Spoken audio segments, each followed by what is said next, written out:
o INPE foi demonizado, o diretor do INPE foi demitido, o ministro Ricardo Salles prometeu uma nova medição com novos critérios.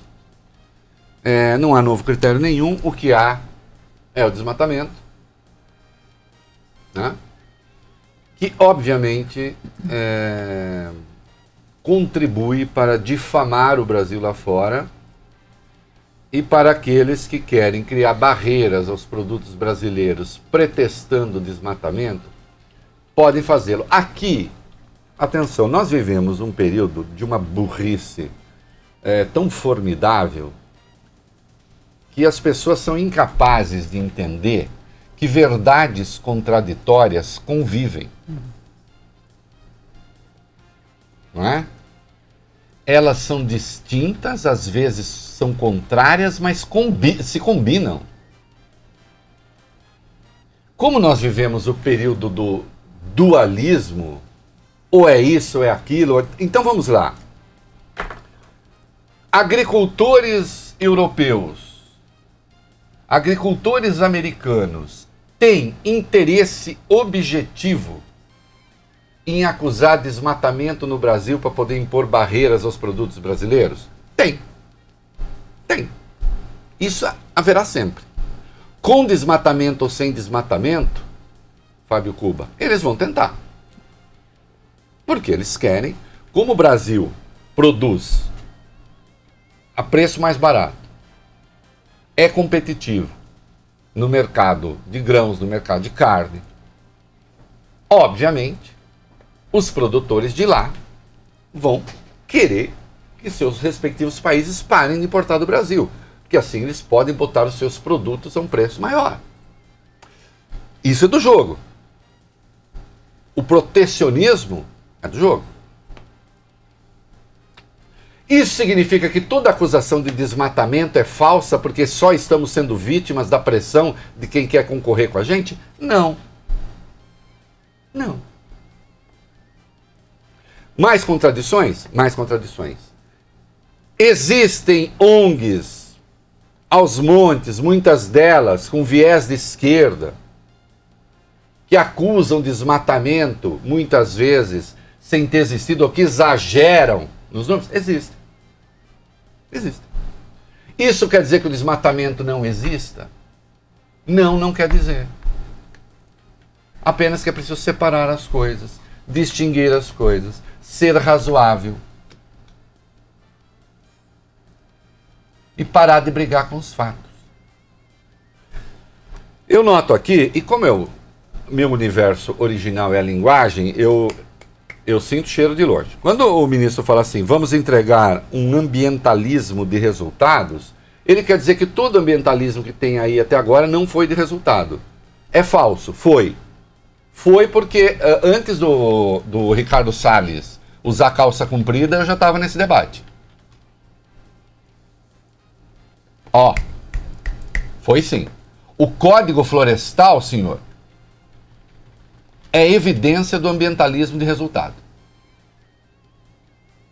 Porque o Código Florestal protege a produção agropecuária e protege a natureza.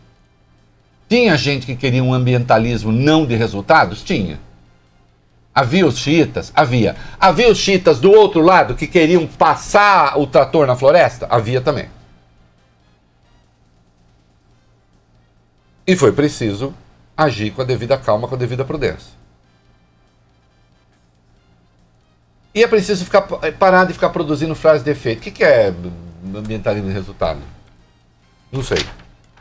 O fato é, isto que aconteceu agora não pode acontecer. Quer ver? Vamos lá.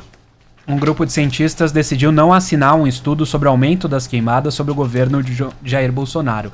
O levantamento foi publicado na revista científica Global Change Biology na última sexta-feira. A sessão de agradecimentos informa que alguns colaboradores se recusaram a assinar a coautoria do trabalho para manterem-se no anonimato. Segundo reportagem da Folha de São Paulo, o motivo desse anonimato é o medo de represálias por parte do governo. O jornal conversou com alguns dos autores dessa pesquisa e eles citaram exemplos de servidores ambientais que foram remanejados dos postos e o caso de Ricardo Galvão, ex-diretor do INPE, sobre o qual falávamos agora há pouco, que foi exonerado.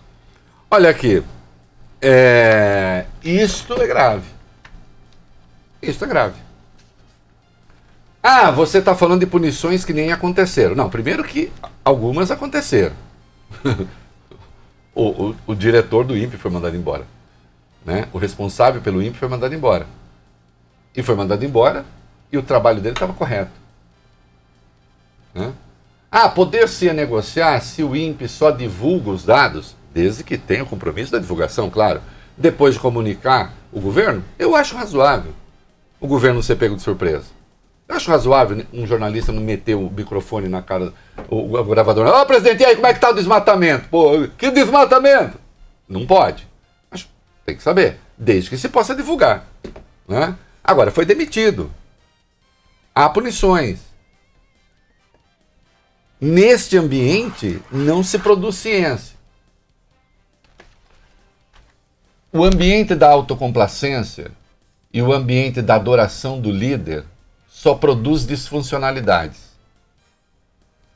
Os ministros existem, os auxiliares existem para dizer excelência, isso vai dar errado. Né? Até o rei absolutista, os reis absolutistas têm o bobo da corte. A função do bobo da corte não era só divertir as pessoas. A função do bobo da corte era falar ao rei aquilo que os outros não tinham coragem de falar. Então, se for preciso, o Bolsonaro que contrate um bobo. Né? Fazer, opa!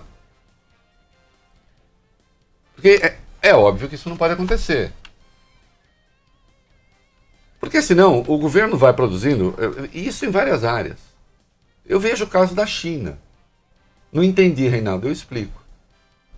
Uma das falas mais duras que eu já tive aqui foi em março, quando o Bolsonaro foi aos Estados Unidos e largaram a língua na China lá, na companhia daquele vagabundo, daquele Steve Bannon.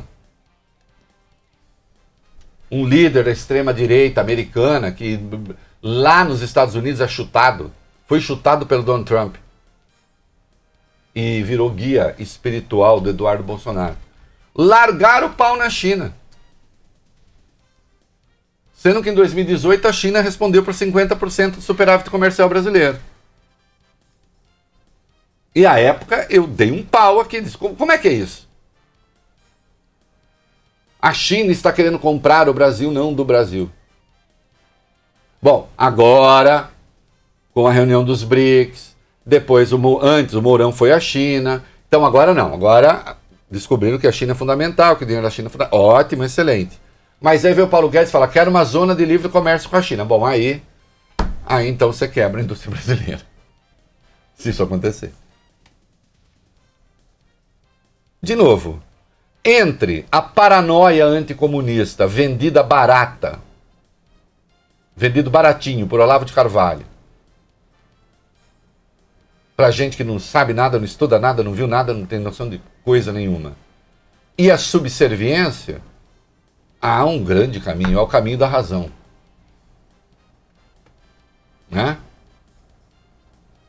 Precisamos vitalmente da China. Aliás, saibam que neste momento a balança comercial brasileira, o nosso superávit, se em 2018 foi 50, alguma coisa China, neste momento é 61% China.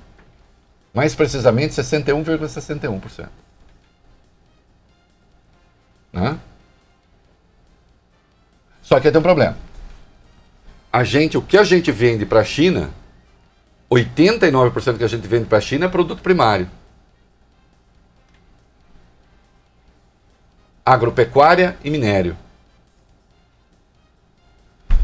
E praticamente 97% do que a gente importa da China é manufatura. Sabe o que significa? Que a gente exporta emprego para a China.